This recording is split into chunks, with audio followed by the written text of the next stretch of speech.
What's going on, everybody? So just a quick little video here, and this will be the last video I do on the Kimber.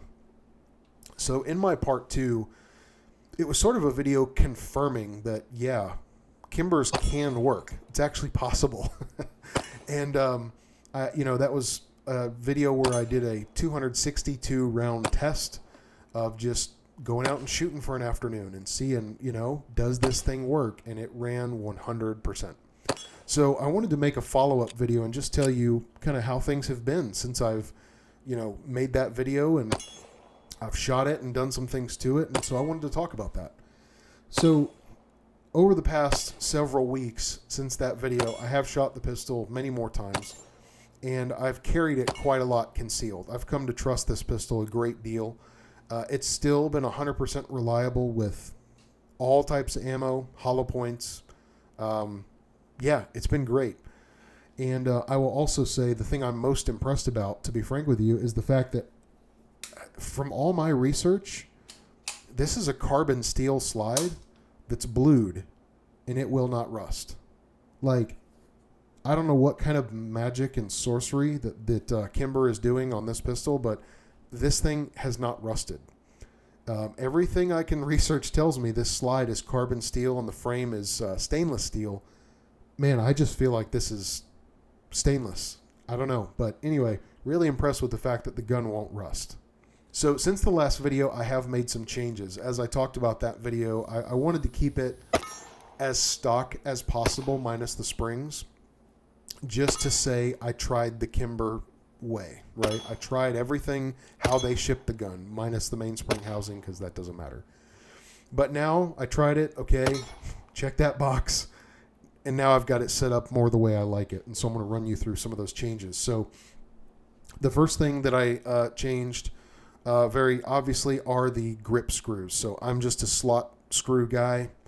I don't like hex screws. And even though there are a lot of people who, are emotional about that subject. So these are actual stainless. They're not carbon that are polished. They're actual stainless screws. And just because they don't corrode as easily at all as a carbon steel screw. So, because again, here in Florida, man, it's a sweat factory if you didn't know. Change those out. Also have the O-rings underneath there just to help support those. I also did a stainless Wilson Combat flat mainspring housing. The one that was on there stock was a plastic, and that went in the trash. I am not keeping that for demonstration. It's garbage, and that's where it went. I also did a Harrison medium, smooth, and solid trigger, and this is my preferred trigger for 1911s. It is excellent. I also put in a Wilson Combat guide rod and cap, and I'll roll in a picture of what that plug or guide looks like. And man, it's been great. It's still running great. The full length guide rod only added weight. That's all it did. And then other than that, springs. So as you guys saw in that initial video, I did change the recoil spring to a 17-pound Wilson, only because that's just what I had in stock. And I kind of didn't want to use a 16-pounder. I want to save those for my GIs. So the 17's been great. Everything's working fine. The firing pin spring has been replaced to an extra power. The leaf spring has been changed to a Wilson Combat Bulletproof, as I normally do. Now, the last thing that you guys are going to be a little bit surprised about, the trigger weight on this gun when I got it was 5.5 pounds, and that's how it came from Kimber. I did not affect that at all. But when I put in the 23-pound mainspring and I ran it in part 2, my trigger was 7.7 pounds. It was brutal. It made the trigger so heavy. This is an actual fitted sear in the pistol, and so whatever geometry that they got going on with that sear and the hammer hooks, it did not like that heavier spring. So I dropped it back down.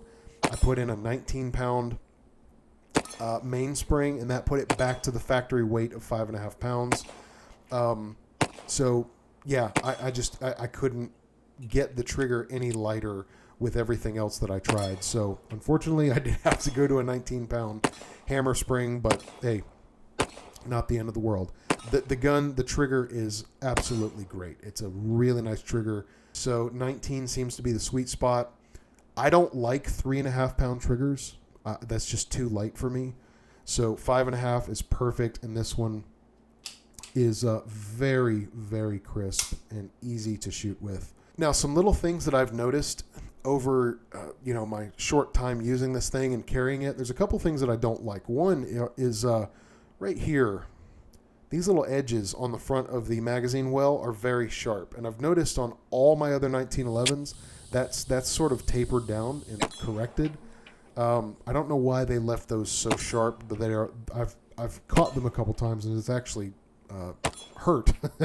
But yeah, that's sharp, so I don't really care for that. The other thing is the grip safety. I still think the grip safety just feels strange.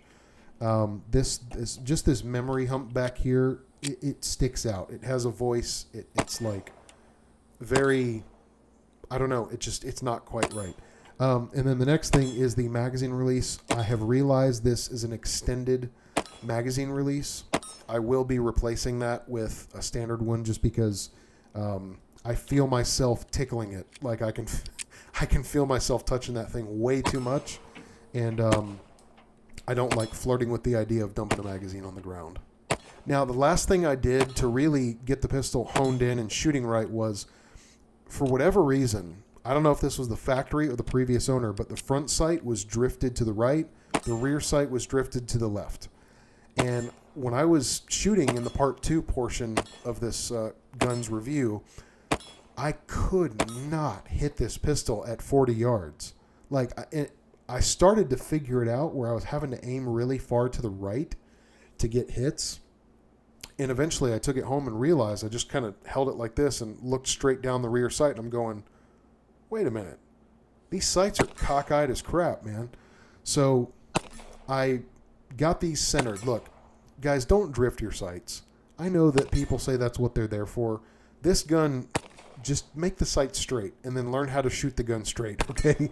So I did correct it, but man, these sights were so tight, I almost broke my sight drifting tool getting the rear sight drifted back to center. It was brutal. It took all my strength, and I could hear the sight tool creaking, and it was not good. So everything's straight now, and now suddenly, as you'll see in some of the footage, this thing is a laser beam at 40 yards, no problem.